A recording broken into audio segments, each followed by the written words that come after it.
क्या इस बार ममता बनर्जी का सबसे बड़ा वोट बैंक कट गया? বিজেপির কথায় রাজ্য চলছে, সব পরিবর্তন করে দিয়েছে।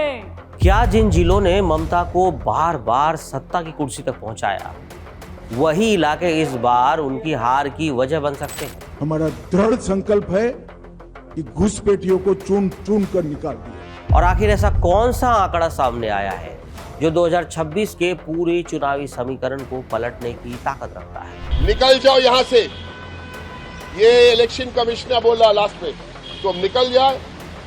हम लोग निकल आए।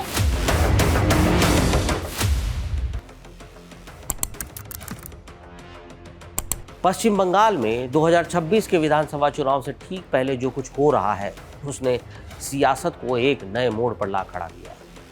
चुनाव आयोग की स्पेशल इंटेंसिव रिवीजन यानी एसआईआर प्रक्रिया के बाद राज्य की वोटर लिस्ट में जो बड़े बदलाव सामने आए, वो अब सिर्फ एक प्रशासनिक अपडेट नहीं, बल्कि एक राजनीतिक भूचाल बन चुका है। और आंकड़े इतने बड़े हैं कि उन्हें नजरअंदाज करना नामुमकिन है, और इसके असर को समझना उससे भी ज्यादा जरूरी है। अब देखिए, राज्य की मतदाता सूची से करीब 91 लाख नाम हटाए जा चुके हैं। जी हाँ, 91 लाख, एक ऐसा आंकड़ा जो समझिए किसी छोटे राज्य की पूरी आबादी के बराबर बैठता है। और अगर इसे प्रतिशत में समझे तो ये करीब 12% की गिरावट है। 12% समझिए सरकार बनाने की ताकत रखते हैं। पहले जहां पश्चिम बंगाल में कुल मतदाता की संख्या 7 करोड़ 66 लाख के आसपास थी, वो अब घटकर 6 करोड़ 75 लाख रह गई। यानी हर 100 में 12 वोटर इस बार लिस्ट से बाहर हो चुका है, नाम नहीं है लिस्ट में। यानी जहां एक तरफ संख्या के हिसाब से कटौती, तो वहीं कुछ खास जिलों में ये ज्यादा दिखती है, वहीं प्रतिशत के आधार पर तस्वीर बिल्कुल अलग नजर आती है। और यही अंतर इस पूरे मुद्दे को और ज्यादा संवेदनशील और कहें तो राजनीतिक बना देता है। अब ये बदलाव जो है वो अचानक नहीं आया। इसकी शुरुआत उस समय हुई जब करीब 60 लाख नामों को न्यायिक समीक्षा के दायरे में रखा गया। दस्तावेजों की जांच हुई, पहचान का सत्यापन हुआ, और उसके बाद 27 लाख नामों को सूची से हटा दिया गया। लेकिन ये प्रक्रिया अभी खत्म नहीं हुई।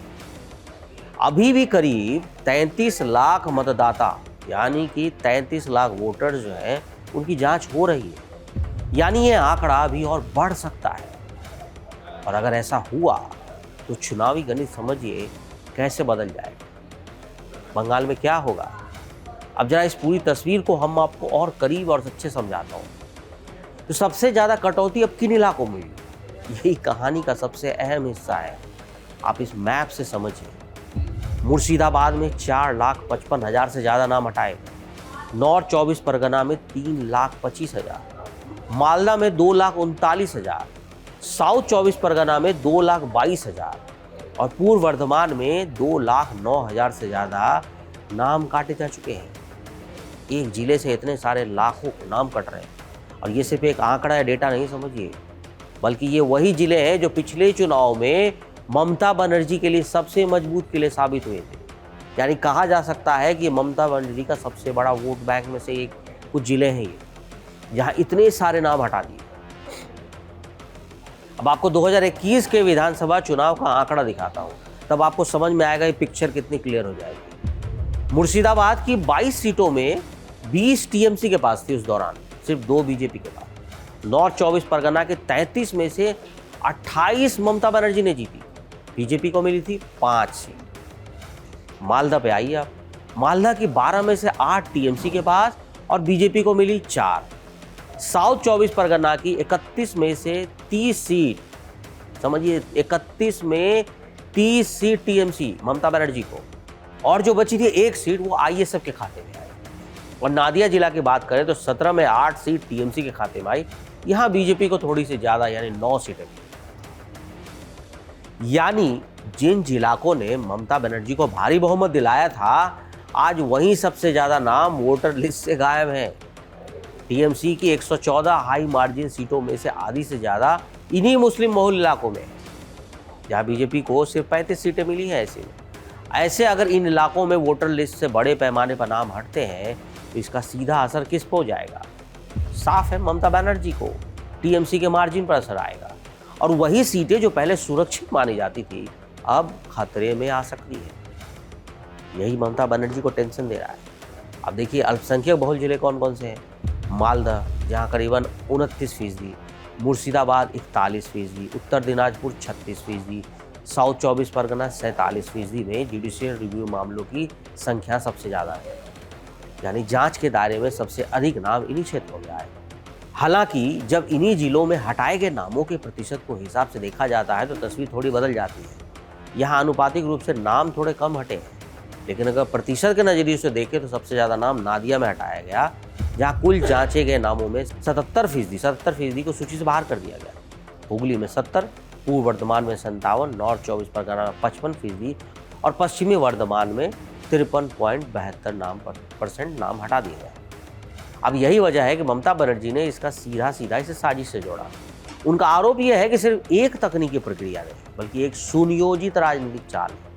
उनका कहना है कि अल्पसंख्यक, मतुआ और गरीब वर्ग के लोगों का नाम जानबूझकर हटाया जा रहा है। खासतौर पर मुस्लिम बहुल जिलों में इतनी बड़ी संख्या में नाम काटने पर उन्हें लोकतांत्रिक अधिकारों पर ममता बनर्जी हमला बता रही।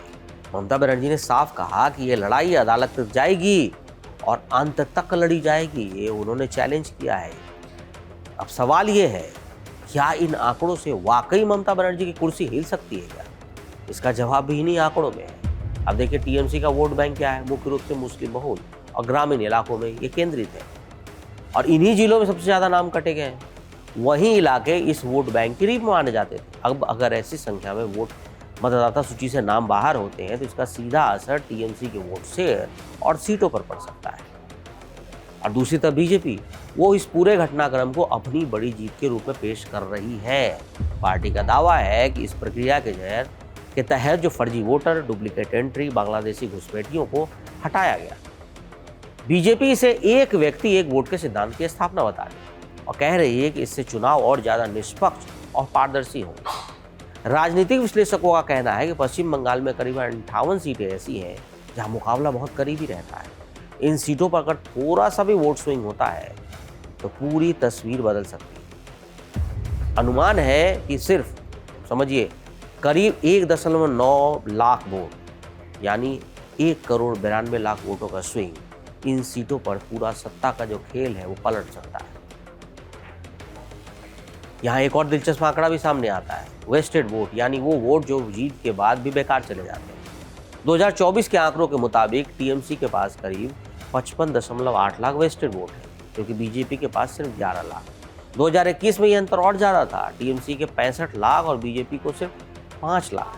इसका मतलब है कि टीएमसी के कई सीटों पर भारी मार्जिन से इसलिए जीतती है, लेकिन वहीं अतिरिक्त वोट अन्य सीटों पर उनके काम नहीं आते।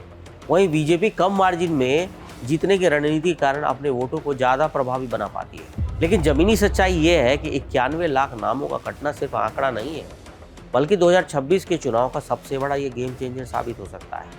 ये चुनाव क्योंकि अब सिर्फ मुद्दों का नहीं बल्कि गणित का चुनाव बन चुका है। वोटर लिस्ट का गणित, सीटों का गणित और मार्जिन का गणित अब यही तय करेगा कि बंगाल की सत्ता किसके हाथ में जाने वाली है। जिन जिलों ने कभी ममता बनर्जी को मजबूत बनाया, क्या वही जिले अब उनकी सबसे बड़ी चुनौती बनेंगे? यानी वो किला क्या ढह जाएगा? क्या ये सिर्फ संयोग है या इसके पीछे कोई बड़ी रणनीति है?